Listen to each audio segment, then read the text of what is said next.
Waheguru Ji Ka Khalsa, Waheguru Ji Ki Fateh.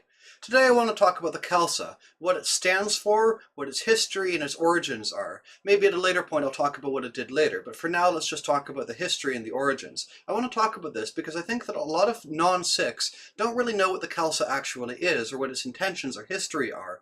Recently we had the Khalsa Day parade in Toronto, and it was a good time with martial arts demonstrations, free food, etc.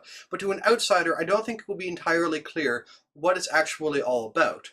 So we should start with Guru Nanak in the 1400s, who basically said that since we all originate from the same source, sharing the same creator, we are all equal. He came from a Hindu warrior caste family, but at a very early age he already rejected the ritualism and oppression that was inherent to Hinduism, saying that we shouldn't have this caste system. He had Hindu friends as well as Muslim friends, but thought that we shouldn't have any of these religious separations. We should all be able to come together and fight for a better world for everybody, through music, through poetry, through giving up free food, through the tradition of langar, the free kitchen that he started.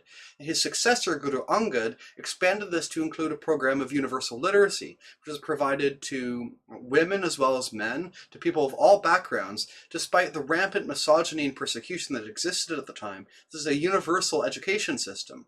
And he also provided physical education. He was a wrestler, and he would have the high caste and low caste people actually physically wrestle together, breaking the taboos around physical contact, in order to expand this revolutionary idea that we all need to come together and participate as equals in the same activities.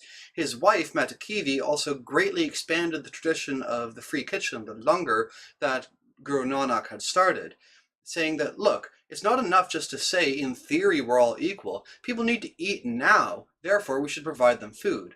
But langar isn't just free food, it's also an organizing space. It's a space in which you can come and say, look, I have this problem, and then others may try to fix that problem for you, or you can organize to intervene on each other's behalf. So this is a very revolutionary thing that from a very early time was really pushing for this egalitarian revolution. And Guru Arjan ultimately was executed by the Mughals because they became so jealous that the Sikhs had gained a lot of power and prestige and were beginning to threaten Mughal dominance. So they killed him for refusing to convert to Islam. And his son, Guru Hargobind, responded to this by taking up arms and becoming the first soldier saint, saying that, look, we have to actually fight for freedom and equality, because it's not just enough to provide directly for people's needs if other people were going to come and oppress. So he had two swords, the Miri and Piri, for physical authority and for spiritual authority, and he sought to turn the Sikhs into an intervention force, not just providing for people who came to them, but also protecting others as well, and not forcing people to become Sikh, but protecting them regardless of who they are and why they're being oppressed. Guru Harkrishan then expanded this further to include universal health care. During a time of an epidemic, he would go into majority Muslim areas that were very hard hit by the epidemic and provide health care. Unfortunately, he died of smallpox at a young age, but Guru Tegh Bahadur, whose name literally means the master of the sword, was a very compassionate person who felt very badly for the suffering that he observed in many different people. So he thought that he would do anything that he could. He would even be willing to lay down his own life, sacrifice his own head for the liberation of others, which he ultimately did, sacrificing his head so as to prevent the forced conversion of Kashmiri Hindu Pundits to Islam. So again, this is a willingness to have revolution through whatever means are necessary.